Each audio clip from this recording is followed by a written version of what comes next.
Hi guys, this is Bell Channel 2018 and welcome back to my vlog. Bumuhos ang mga iba't ibang reaction mula sa mga netizens sa isang viral Facebook post na nanghingi ng advice kaugnay sa nakuha niyang engagement ring. Nadismaya kasi ang anonymous sender sa kanyang partner dahil nga ang ibinigay na ring sa kanya ay halagang $299 lang.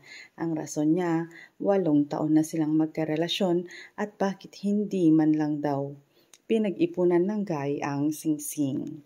Ginawa niyang batayan ang halaga ng pagmamahal ni Guy sa kanya sa isang singsing. Hindi siya happy sa title ng kanyang post.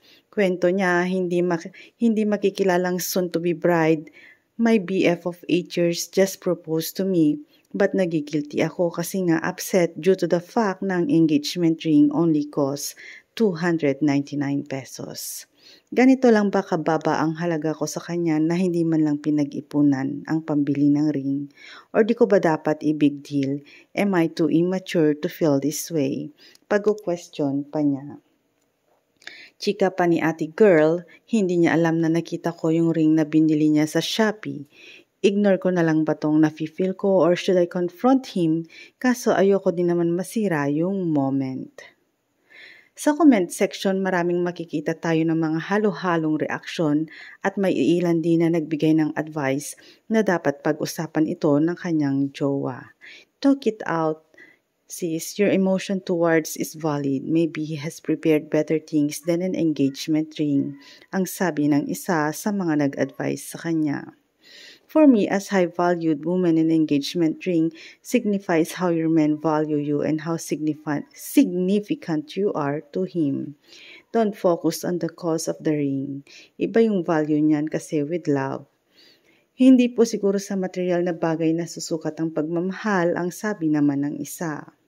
Sa tingin nyo mga kapwa ko netizens, ano naman po ang inyong maipapayo sa mga ito?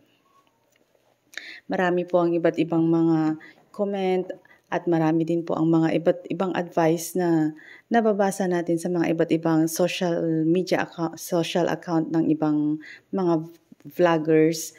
At marami rin po ang mga sumaside sa guy at meron din naman po sa mga girl. So iba't iba po talaga ang mga opinion ng bawat isa. At meron nga pong isang post na nabasa kanina sa isang social media account kung saan matagal na raw po itong naipost ni ate girl at ngayon nga daw po ay kasal na sila. Makikita natin na noong August 20, 2023 pa naipost ito at kasal na nga yung dalawa at kung kailan kasal na sila ay saka naman nag-trending ang kanyang anonymous post noong August 2023.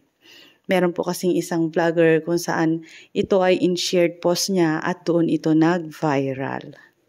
So thanks guys for watching and God bless everyone.